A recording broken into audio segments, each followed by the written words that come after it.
Hi friends, இன்னைக்கு Karthigai Deepam serial எபிசோட்ல ரேவதி சந்திராவுக்கு ஓங்கி ஒரு அறை விடுறாங்க. அதுதான் செம மாஸ் சீனா இருந்தது. ராஜா செம்மையான பிளான் பண்ணி ரேவதி எப்படியாவது திரும்ப வர வைக்கணும் அப்படின்ற மாதிரி பண்றாரு. அதே மாதிரி ஃபிளைட் டேக் ஆஃப் ஆகி கொஞ்ச நேரத்துல இங்கே ஏர்போர்ட்ல அனௌன்ஸ்மெண்ட் பண்ணாங்க. மதுரையில இருந்து கனடா போற ஃபிளைட் இப்ப எமர்ஜென்சினா திரும்ப வந்து தரையிறங்க போகுது அப்படின்றாங்க. ராஜா செம்மையா சிரிச்சுக்கிட்டே ஏஞ்சிருக்கிறாரு.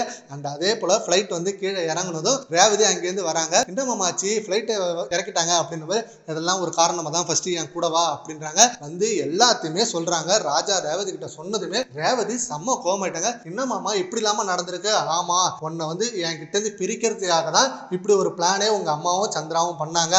அதுக்கேற்ற மாதிரி என்ன வர விடாவும் பண்ணாங்க. ஆனா நான் எப்படியோ பிளான் பண்ணி உன்னை இங்க வர வச்சுட்டேன். இது எல்லாத்துக்கும் காரணம் உங்க அம்மா சந்திரா தான் அப்படின்னு சொல்லி சொன்னதுக்கு அப்புறம் ரேவதி சரி மாமா நான் வீட்டுக்கு போறேன், வீட்டுக்கு போய் நான் வைக்கிறேன் பஞ்சாயத்து அப்படின்றாங்க. உடனே நேரா வீட்டுக்கு வராங்க.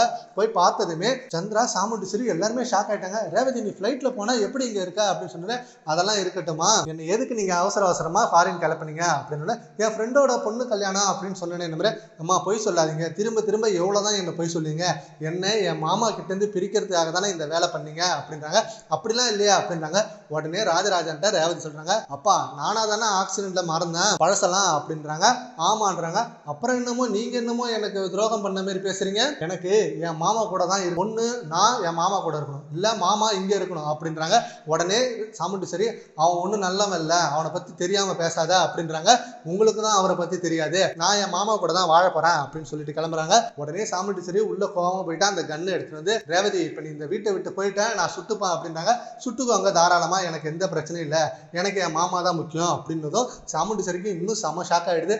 என்னடா இது நம்ம பொண்ணா இது, நம்மளே எப்படி எதிர்த்து பேசுறாளே, நான் சாவரன்னு சொன்னதுமே அவர் சாவுன்னு சொல்லிட்டாலே அப்படின்னு நினைச்சு ரொம்ப ஃபீல் பண்றாங்க. உடனே சந்திரா இங்கேருந்து வந்து ரேவதி நீ இப்படி பண்றது பெரிய தப்பு, அக்காட்ட ஒழுங்கா மன்னிப்பு கேட்டு இங்கே இரு, நீ அவங்க கூட போய் வாழக்கூடாது அப்படின்றாங்க.